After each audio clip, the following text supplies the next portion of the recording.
أعوذ بالله من الشيطان الرجيم بسم الله الرحمن الرحيم الحمد لله رب العالمين الصلاة والسلام على محمد وعلى آله وسلم انشاءاللہ آج ہم سورہ یونس کے دوسرے رکوع کا مطالعہ کریں گے۔ اسے پچھلے رکوع کا خاتمہ اس بات پہ ہوا تھا کہ رحمانی طرز عمل کے حامل لوگوں کی زندگیاں اس انداز سے گزرتی ہیں کہ ان کے لبوں پہ ہر وقت حمد و ثنا ہوتی ہے۔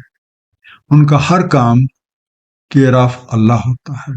وہ اللہ تعالیٰ کی مخلوقات کے خیر خواہ ہوتے ہیں اور دوسرے اپنے بہن بھائیوں کے لیے، دوسرے لوگوں کے لیے نیکی اور بھلائی کے خواہش مند ہوتے ہیں۔ آئیے مطالعہ قرآن کا آغاز اس دعا کے ساتھ کرتے ہیں کہ اللہ تعالیٰ ہم سب کو قرآن کریم کو صحیح طور پہ سمجھنے اور اس پہ عمل کرنے کی توفیق عنایت فرمائے۔ سورہ یونس رکوع نمبر 2 جو کہ آیات 11 سے 20 پہ مشتمل ہے۔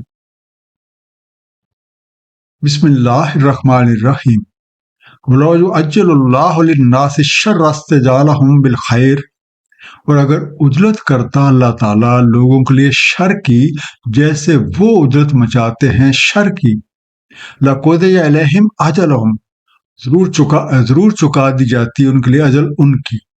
وَنَذَرُ الَّذِينَ لَا يَرْجُونَ لِقَاءَنَا فِي طُغْيَانِهِمْ يَعْمَهُونَ، سو ہم چھوڑ دیتے ہیں جو نہیں امید رکھتے ہم سے ملاقات کی، ان کی سرکشی میں اندھا دھند پھرتے۔ یعجلو، جلدی کرے، ہسٹنس۔ اللہ تعالیٰ کے مزاج اور لوگوں کے مزاج میں بہت فرق ہے۔ اگر اللہ تعالیٰ کا قانون لوگوں کو ان کی غلطیوں پہ فوراً پکڑنا شروع کر دے تو کوئی بھی نہ بچ پائے۔ جیسا کہ سورہ نحل آیت نمبر 61 میں ارشاد ہے، اگر مواخذہ فرمائے اللہ تعالیٰ لوگوں کا ان کے ظلم کے سبب، نہ بچ پائے اس پہ کوئی بھی جاندار، لیکن وہ ڈھیل دیتا ہے انہیں اجل مسمہ تک۔ اللہ تعالیٰ لوگوں کو ان کی عمر کے خاتمے تک مہلت دیتے ہیں تاکہ جو کوئی بھی توبہ کرنا چاہتا ہے اور اپنی طرز فکر و عمل کو ٹھیک کرنا چاہتا ہے وہ کر لے۔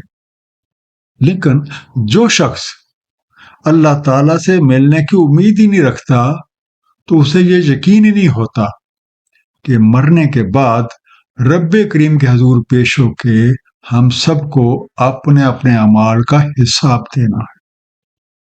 تو ایسے لوگ پھر کفر کے اندھیروں میں بھٹکتے رہتے ہیں۔ وَإِذَا مَسَّ الْإِنسَانَ الضُّرُّ، اور جب پہنچتی ہے انسان کو کوئی تکلیف، دعانا لِجَنبِهِ أَوْ قَاعِدًا أَوْ قَائِمًا، ہمیں پکارتا ہے پہلو کے بل لیٹے یا بیٹھے ہوئے یا کھڑے ہوئے۔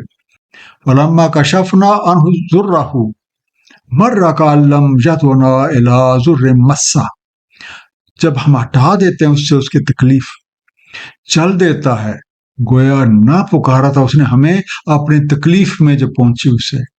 كَذَلِكَ زُيِّنَ لِلْمُسْرِفِينَ مَا كَانُوا يَعْمَلُونَ، اس طرح مزین ہے اسراف کرنے والوں کے لیے جو اعمال وہ کر رہے ہیں۔ للمسرفین، بیجا کرنے والے۔ انسان سے مراد بھولے ہونا ہے، اور حضرت انسان کی حالت یہ ہے کہ اسے جب بھی کوئی دکھ یا تکلیف پہنچتی ہے تو کھڑے، بیٹھے، لیٹے، اگر ہر حالت میں اللہ تعالیٰ سے دعائیں کرتا ہے کہ وہ اس سے مصیبت کو دور کر دے۔ اور جب اللہ تعالیٰ کمال مہربانی کے ساتھ اس کی مصیبت کو دور کر دیتے ہیں تو اپنا پہلو جھاڑ کے ایک طرف کو اس طرح سے چل دیتا ہے گویا اس نے اپنی تکلیف میں کبھی اللہ کو پکارا ہی نہ تھا۔ سورہ فصلت آیت نمبر 51 میں اسی انسانی طرز کو بیان کیا گیا۔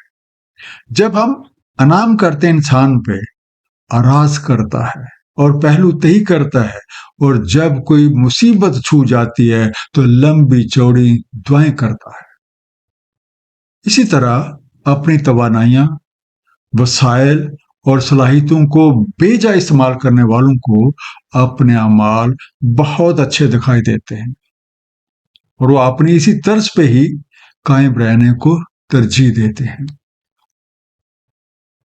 وَلَقَدْ أَهْلَكْنَا الْقُرُونَ مِنْ قَبْلِكُمْ لَمَّا ظَلَمُوا، تحقیق ہم نے ہلاک کر دی تم سے پہلے کی سنگتیں جب انہوں نے ظلم کیا۔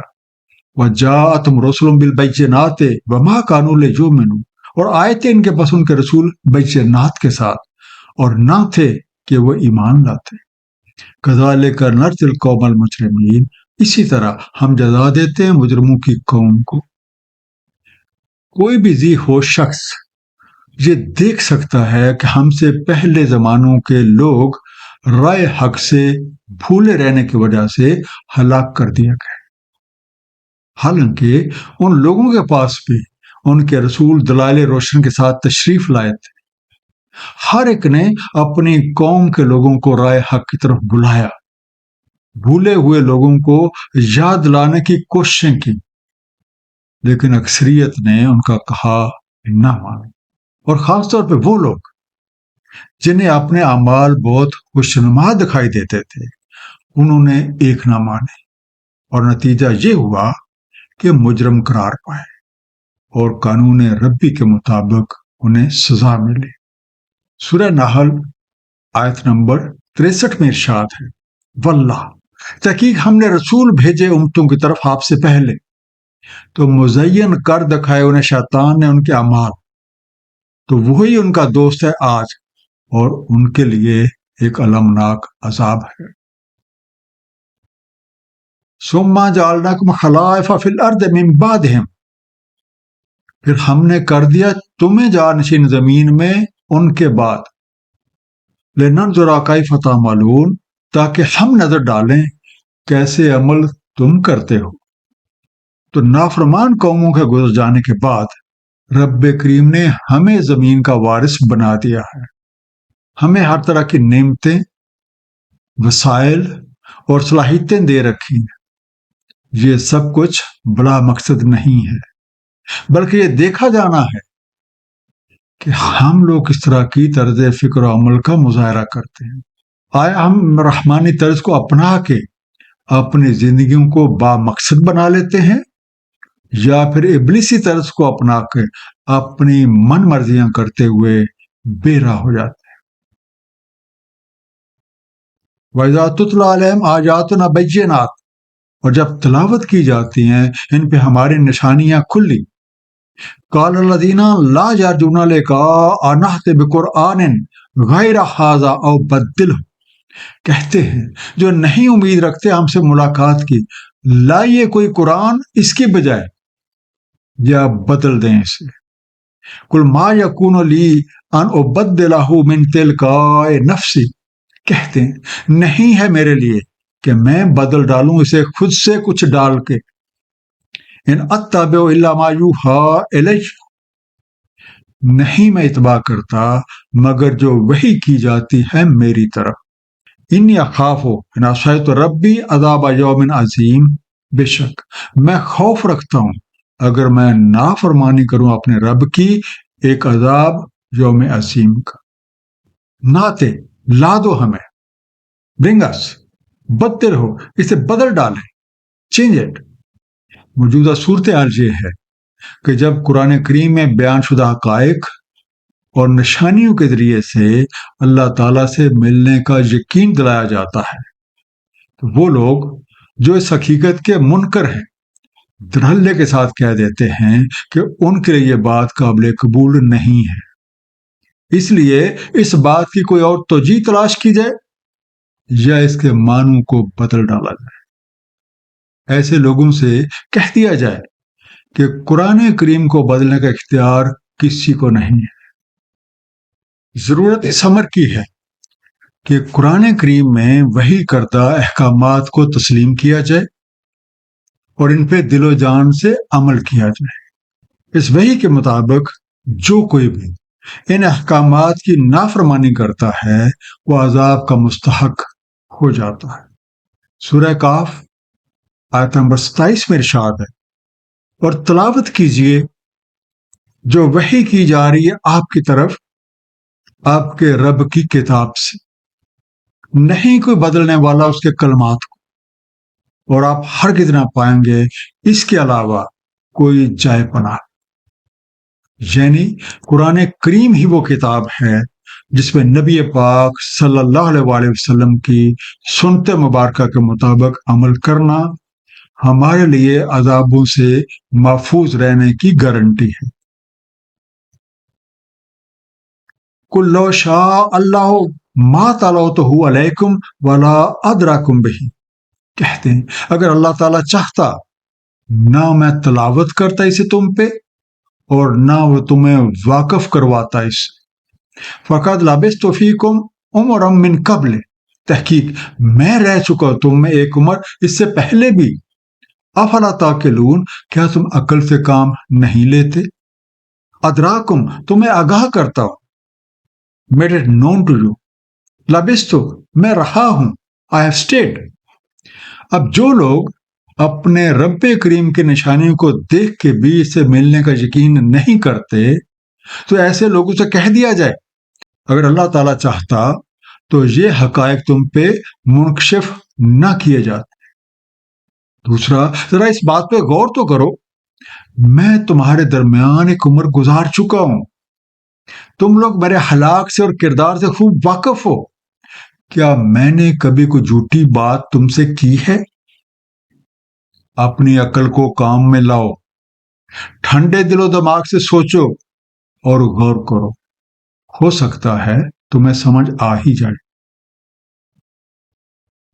فمن اظلم ممن افترى على الله كذبا او كذب بآياته، تو اس سے بڑا ظالم کون جو افترا کرے اللہ تعالیٰ پہ جھوٹا یا تکذیب کرے اس کے نشانیوں کی۔ انہ لا یفلح المجرمون، بے شک مجرم فلاح نہیں پاتے۔ عقل سے کام لیتے ہوئے یہ بات ذہن نشین رکھنی چاہیے کہ اپنی طرف سے کوئی بات گھڑ کے اسے اللہ تعالیٰ کی بات قرار دینا یا اللہ تعالیٰ کے نشانیوں کو دیکھ کر اس کے پیغام کو خوب سمجھ کر اس کی تکذیب کرنا بہت بڑا ظلم ہے۔ ایسے جرائم کرنے والے کبھی بھی فلاح نہیں پاتے۔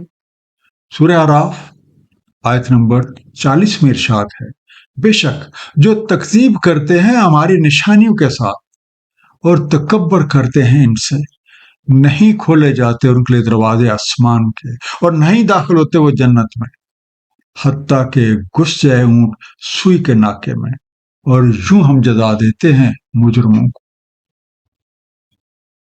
وَيَعْبُدُونَ مِن دُونِ اللَّهِ، اور بندگی کرتے ہیں اللہ کے سوا، مَا لَا يَضُرُّهُمْ وَلَا يَنفُعُهُمْ، جو نہ ضرر پہنچا سکتے انہیں اور نہ ہی نفع دے سکتے انہیں۔ وَيَقُولُونَ هَؤُلَاءِ شُفَعَاؤُنَا عِندَ اللَّهِ، اور وہ کہتے ہیں یہ ہمارے شفاعتی ہیں اللہ تعالیٰ کے حضور۔ قُلْ أَتُنَبِّئُونَ اللَّهَ بِمَا لَا يَعْلَمُ فِي السَّمَاوَاتِ وَلَا فِي الْأَرْضِ، کہتے ہیں کیا تم بتلاتے ہو اللہ تعالیٰ کو جو اس کو معلوم نہیں آسمانوں میں اور نہ ہی زمین میں؟ سبحانہ وتعالی عما یشرکون، پاک ہے وہ اور بالا و برتر ہے اس سے جو شرک وہ کر رہے ہیں۔ یہ مجرم اللہ تعالیٰ کو چھوڑ کے ایسی ہستیوں کی بندگی کرتے ہیں جو نہ تو انہیں کوئی نقصان پہنچا سکتے ہیں اور نہ ہی فائدہ دے سکتے ہیں، اور یہ لوگ ان کے بارے میں کہتے ہیں کہ یہ اللہ کے برگزیدہ ہے اور یہ اللہ کے حضور ایسے لوگوں کی شفاعت کریں گے۔ ہر ایک کو یہ معلوم ہونا چاہیے کہ شفاعت کا ایک باقاعدہ قانون ہے اور شفاعت اسی کے مطابق ہی ہو سکتی ہے اور قبول ہوتی ہے۔ اپنی طرف سے کوئی بات گھڑ کے اللہ تعالیٰ کی بات قرار دینا بہت بڑا ظلم ہے، اور اللہ تعالیٰ ایسی تمام باتوں سے جو لوگ خود سے گھڑتے ہیں اور جو لوگ شرک کرتے ہیں ان سب چیزوں سے پاک اور منزہ ہے۔ وَمَا كَانَ النَّاسُ إِلَّا أُمَّةً وَاحِدَةً فَاخْتَلَفُوا، اور نہیں تھے لوگ مگر امت واحدہ، سو انہوں نے اختلاف کیا۔